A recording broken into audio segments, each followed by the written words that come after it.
You want to live a life on fire and on mission. You want to be filled with such conviction and drive that you stop caring about what anyone thinks. You want to face each day alive, authentic, and fully present in every moment. With your wife, with your kids, on the street, at work. You want to bring yourself to the table and to stop bringing the watered-down, nice, what everyone wants version of you. You want that self to be a man who is burning in passion for Jesus, unafraid to bring his kingdom to anyone in your path, no matter what it costs you.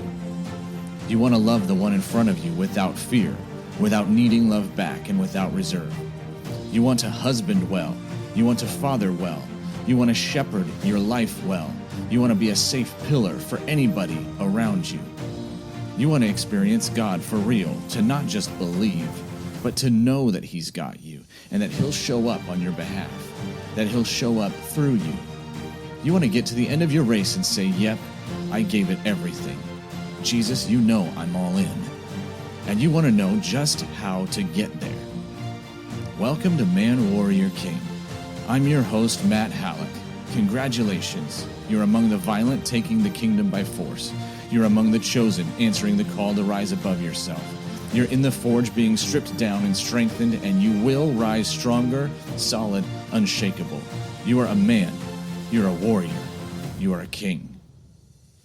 I want to take a quick moment before we jump into the podcast episode for today to announce to you what I'm super excited about, which is the opening of the Ranks of Adullam. If you're not familiar with what it is, it's going to be a 12-week group transformation initiative where we will together, you and me together, we will be going after the life change transformation that so many men have already been encouraged by, built up by, whatever you want to call it, through the DNA of a man. We are going to take the content of the DNA of a man and we are going to go deeper, farther, and wider with it. We are going to expand our borders as we develop kingdom manhood within us. This is going to be the most powerful 12 weeks of many men's lives. And I want it to be the most powerful 12 weeks of your life. I want it to be crucial in your transformation. I want it to be crucial in you rebuilding your marriage. I want it to be crucial in you finding your kingdom mission on the earth so that you can stop living small, stop living stuck, stop living apologetic. Over these 12 weeks, we're going to be having live meetings together, and you're going to be getting video recording trainings from me, and you're going to have fellowship and interaction with other men on the same path as you. This could really be a turning point in your life, and I want you to be a part of it. Until November 4th, we have early bird registration pricing. After that, the price is going to go up by $300. So this is really incredible value for the low price that you can get it up until November 4th. All right. If you want to look at more info about it and read up all about it, you can head to manwarriorking.com/Adullam. That's ADULLAM. And I'm also going to put the link in the show notes here. All right. So join me, join the other brothers, and we will see you soon. Here's the podcast episode for today. Well, good morning and welcome to Warrior King Podcast. I am your host, Matt Hallock. And today I'm excited to talk with you about one of the most, I think, significant stories in the entire Old Testament, especially for us men who are wanting to take action in our lives. We are learning to stand up and get out of the stuckness, out of the living small and into living life big, on fire, bold, audacious. Okay, because these are actual kingdom character traits, not the living small, not the false humility, not the woe is me, I'm just a sinner saved by grace. That is not kingdom. Kingdom says, oh, there's a problem, I'll solve it. You know why? Because heaven lives inside of me. That's kingdom. But we so often get stuck. We get trapped. We get trapped inside the walls of our own mind. Meanwhile, Jesus is standing beyond those walls, beckoning us to come to him. So that's what we're talking about today. All right. And it is coming out of the book of Samuel. This is where we are going to be living for the next several days. I'm going to be coming at you for the next several days in a row, because this is all leading up to the release of the 12-week transformation program called the Ranks of Adullam. And in 7 days, that registration price is going up. So we are going to be living in this realm of David and the mighty men and Saul and everybody around them, because there is so much here for us men to know, to learn, to become transformed by. So today, gentlemen, today we're looking at 1 Samuel chapter 14. And this is where we find Saul's son, Jonathan. Saul, if you remember, was the bad king of Israel. All right? He was the one who God basically said, hey, here's the first king that I'm giving you guys. Saul fails. God says, nope, you're not going to be king anymore. And it eventually gives the kingdom to David. All right, but in between that time, this story comes where we find that Israel is besieged by the Philistines. Not only that, they're overrun by them. Not only that, the people of Israel don't have any weapons anymore.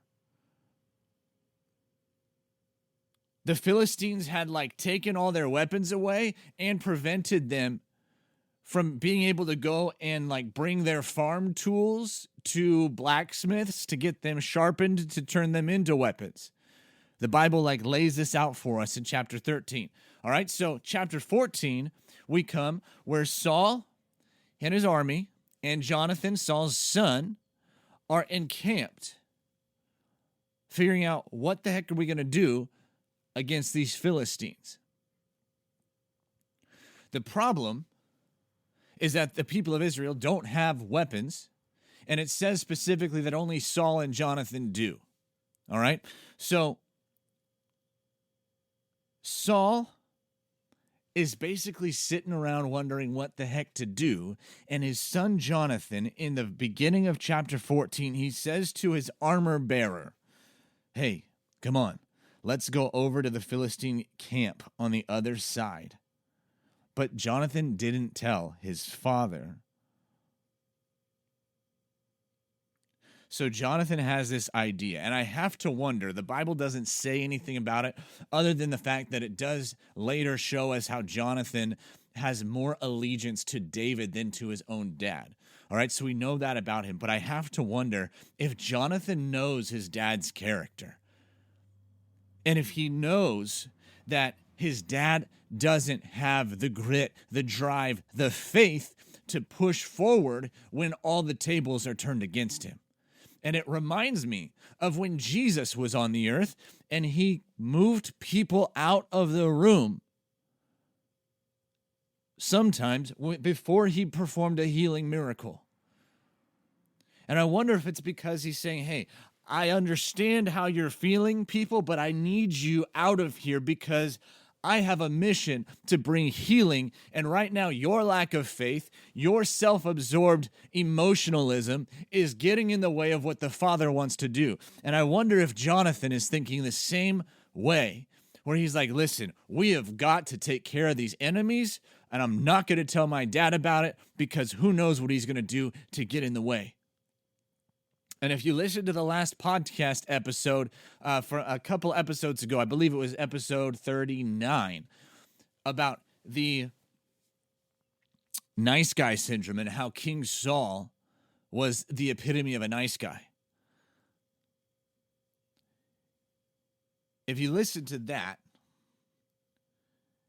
you'll understand that Saul did not operate in character. He did not operate according to principle and conviction. He was always doing the nice thing, trying to make people happy. And Jonathan sees this a problem to be solved, a job to be done, and he's not going to waste his time with Saul's inaction and weakness of character. So Jonathan says to his armor bearer, let's go over, you and me, just the two of us. All right, this is a bad battle plan. This is not a good idea. It's irresponsible. Moreover, Jonathan doesn't have a word from the Lord to fall back on. He doesn't have a vision. He doesn't have a dream. He doesn't have an angelic visitation. He has none of those things. He sees a problem. He has some understanding of the ways and the character and the heart of God, and he's going to take action based on that. Can you relate to this, where you don't do a thing because God hasn't specifically told you to do it? Can you relate to that? And now I'm not saying, please do not hear me say that it doesn't matter what God says or his voice doesn't matter at all. Okay, that's not what I'm saying. But what I am saying is that we too often sit around and wait for the supernatural visitation before we do anything with our lives. We sit around and wait for God to send an angel to us, for Jesus to walk through our door and speak with us before we do anything. And I'm telling you, those things are great, and I'm all for them. I am not in any way against that at all. I want more. But what I am against is us sitting around and doing nothing because we think that God hasn't chosen us. We think that we don't have to do anything because he's chosen everybody else. Hey, what's up, Gary? I see that. Thank you for grabbing the book, man. I'm glad that it is blessing you. Glad it's blessing you. Thanks for saying hi, my brother. See, look here. Jonathan has no voice of God that he's going off of, but he is taking action. Now, we, in our age, we have the benefit of the Spirit to be with us, and we can hear his voice. There are promises all over the place. We can hear his voice. So we have no excuse for inaction, because even in Jonathan not hearing his voice, he still said, you know what? I'm going to do something about this. And we've got to stop using God's lack of supernatural encounter as an excuse for our lack of action and obedience. Because at the bottom line, at the very least, we all have the Great Commission. We have all heard that voice. Go and make disciples.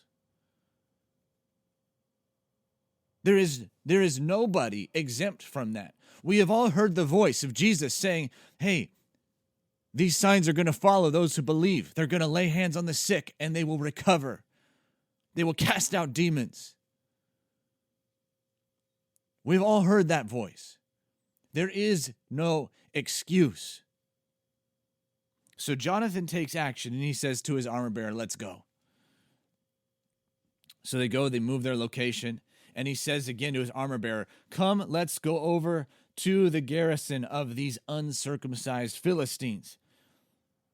And he says, it may be. He doesn't even know for sure. He just says, it may be that the Lord will work for us. For nothing can hinder the Lord from saving by many or few. So he knows one thing for sure. He says, nothing can stop God from saving, not even small numbers if it's just the two of us. But what he doesn't know is whether or not God will in that moment. He says, it may be, but let's do this anyway, because as best as I know, this is in line with the heart of God. And listen to what his armor bearer says. And I want to challenge you to think about this for a moment. I want to challenge you with this idea that the voice of the armor bearer right here in 1 Samuel chapter 14 is actually the voice of the Holy Spirit to you. And he says, the armor bearer says to Jonathan, do all that is in your heart Do as you wish. Behold, I am with you, heart and soul. What if, gentlemen, what if Jesus is speaking that to you? Now, I know this pushes on our religious buttons because we're like, wait, Jesus is letting me take the lead? Jesus is asking me what I think? Jesus is coming to me and saying to me, do everything that's in my heart? I thought I'm supposed to say that to him. I thought I'm supposed to surrender to him. And obviously, we are. But is it possible, gentlemen, that Psalm 37:4 is true? Where it says, delight yourself in the Lord, and he will give you the desires of your heart. Is that possible? That if we are pursuing him and his presence with everything we've got, if we're seeking him so we can find him when we seek him with all our heart, then is it possible that he turns right back around and says, great, your heart is after me now. It's getting shaped, molded, transformed in the process. So those desires you have, those thoughts you have, that leading, that unction you have, act on it. Do whatever is in your heart to do. Behold, I am with you, heart and soul.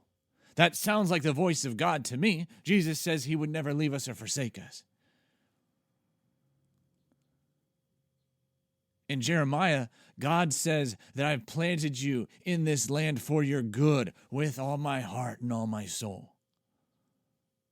So what if God is speaking this to us today as an individual, you as an individual man? What if he is telling you that thing that's in your heart to do? You're sitting around and waiting for the supernatural visitation, and until that comes, you're not going to do anything on it. But what if he's saying, I'm going to visit you as you go.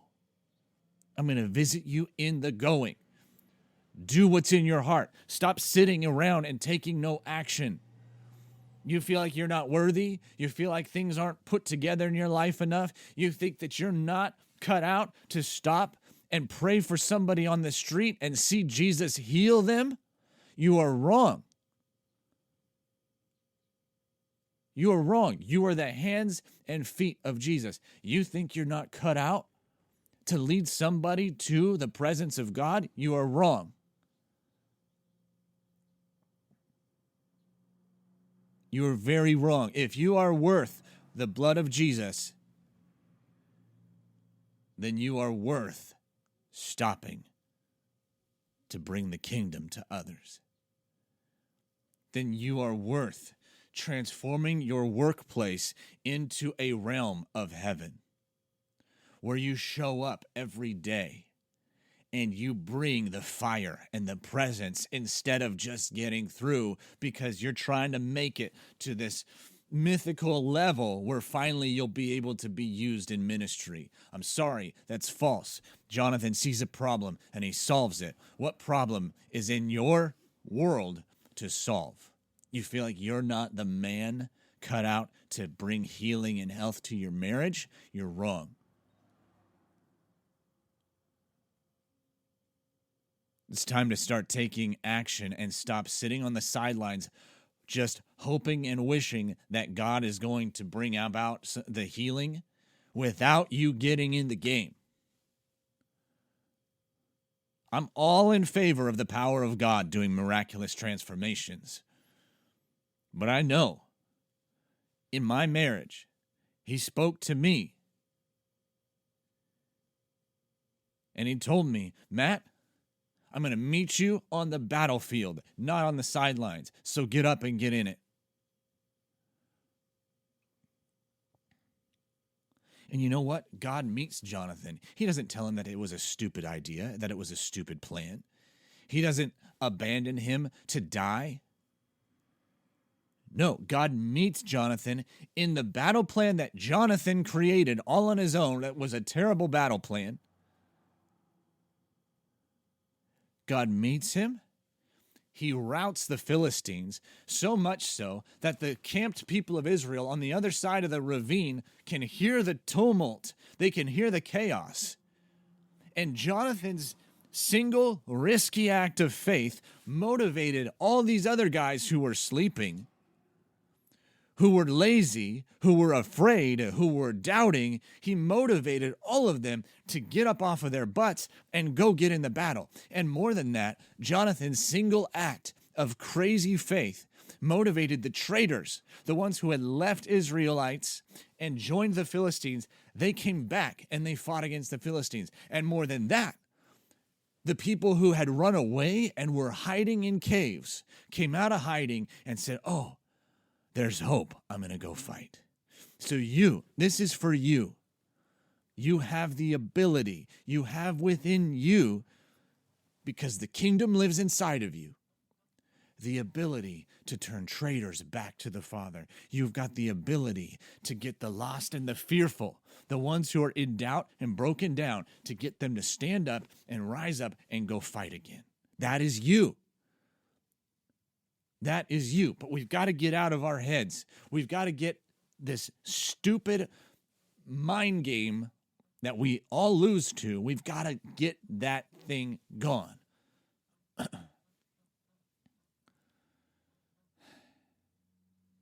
So, gentlemen, Jonathan is our model. And Jesus commits himself to those who take action on his behalf in the earth. Will you do this? Will you join this? Will you live this way? And I just want to remind you, I just want to remind you, we've got a week left before the Ranks of Adullam kicks up in price. It's going to go up significantly by $300. All right, so I want to encourage you, check it out. Right now, while it's at its low price, we're going to take 12 weeks. We are going to become men like Jonathan. We're going to take the elements of the DNA of a man. We're going to take the content there that has been transforming so many men's lives, and we're going to go way farther than it.